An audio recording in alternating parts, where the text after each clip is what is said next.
Good morning.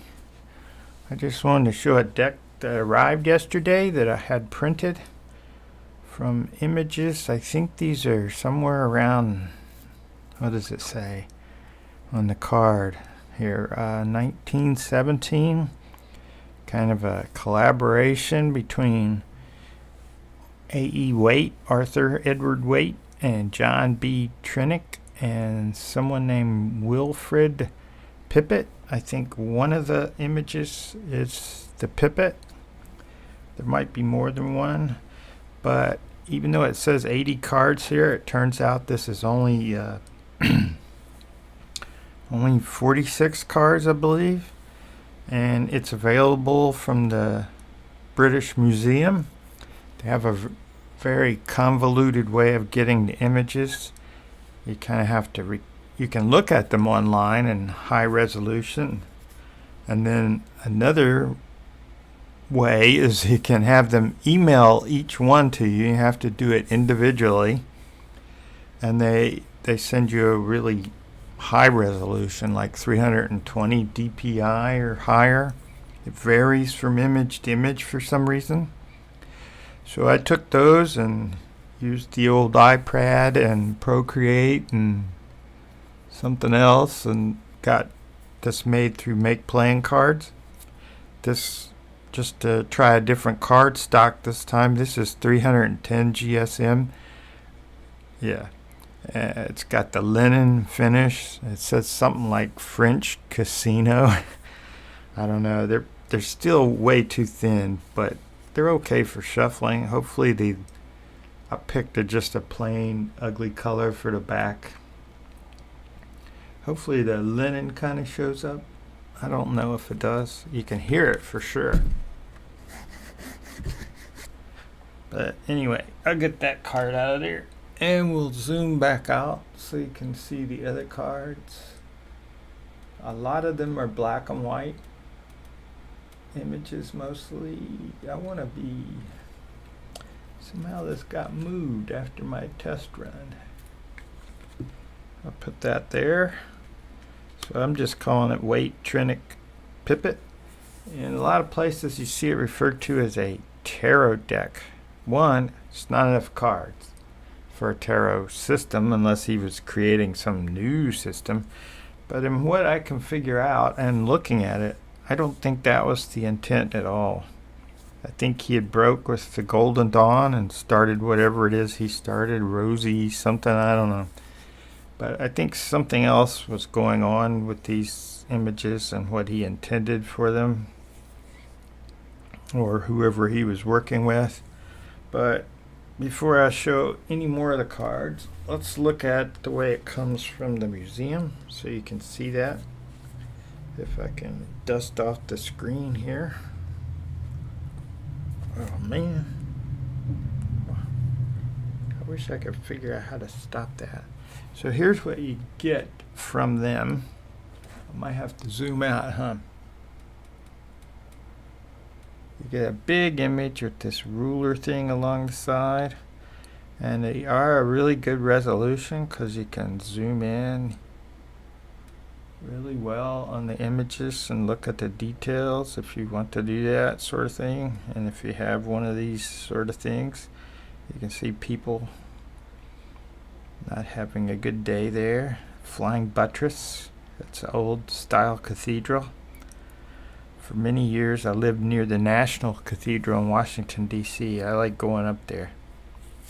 I had a friend who would go up there and sit because they had a really nice garden with all this boxwood and these koi fish. They had a mixture of stuff in this garden. But she always said she thought that she's going to be sitting there one day and a knight from the Round Table would come riding out from the forest behind that cathedral. I don't think it ever happened. And you can see J.B. Trinick's signature. It says 1917 there. And it took a little doing to turn this into cards, like always. And there they all are. This is the template that Make Playing Cards gives you. You got to force a square into a rounded rectangle a rectangle into a rounded rectangle. So it doesn't work out too well. I guess if you were making your own deck, you'd just start with this and then make your art to fit in that right away instead of trying to fit it in later. That would be more intelligent if your intent was to make cards, but I guess maybe not everybody's intent is to make cards, right? So let's get rid of this. Turn it off if it lets me. It seems to have a mind of its own. There we go. Sorry. Then I'll babble about the book some.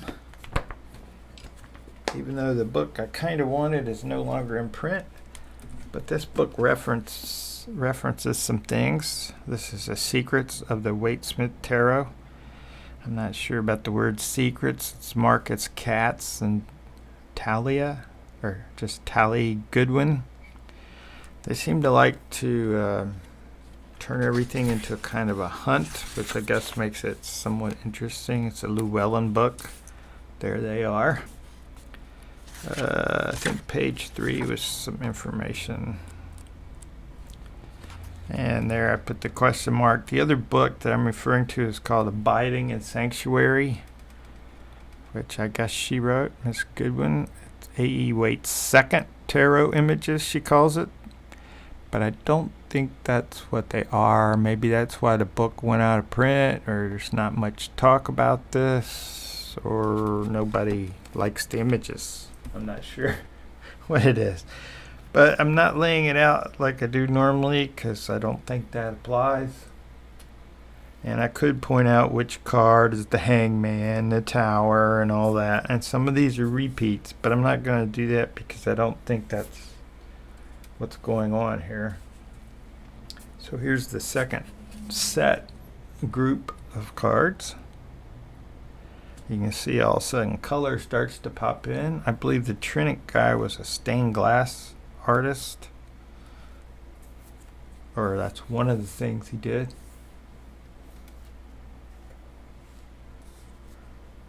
I like that. You notice they have a kind of, I'm searching for a word, angelic or ephemeral or fuzzy. I guess fuzzy counts, right? That would be what I would think is the moon card. Pretty obvious. But I don't know. Like I say, I don't think that applies to these. But I wanted to have them. I'm kind of, the past year or so has been tarot history, not so much tarot use, because I'm at a point where, as a hermit, I don't have to use it. As a more stable lifestyle, it's just not as necessary. Is that another moon, but with color? Oops. Okay, here comes another set. That looks like could be a world card right there. Right here, the last of the color, I think. See it, very angelic, very fuzzy. I'll go with ephemeral. That sounds more intelligent, right? Interesting. That seems to be twice. And some of these are twice. I just thought I would share it, even though it's not something you can, according to the Creative Commons share alike 4.0 blah blah blah. I've given the attribution to the British Museum, and I don't intend to commercialize or repeat. What I've done here is just personal use, just to make that clear. Oh, and down here, for some reason I got like 10 extra cards, some of them from another deck. It's kind of strange. But this is just me pointing out that this is, I'll turn this one over, not to advertise for that. Slightly undone deck. This is 300 GSM. This is 310 GSM with the linen, which I can kind of feel. And this is 330, just as smooth. And this is 330, just smooth, but the holographic one. So I found that interesting. I need to make a deck and get Mr. Waite's image in there instead of letting Pixie take all the credit here. But that was my quick, hopefully, show. If I can find the card again. There it is. And I'll just put it on the book. Maybe do it that way. There we go. A quick show of me reproducing the Waite Trinick Pippet images as cards from the British Museum that anyone can do. Just don't sell it. So with that, I will say peace.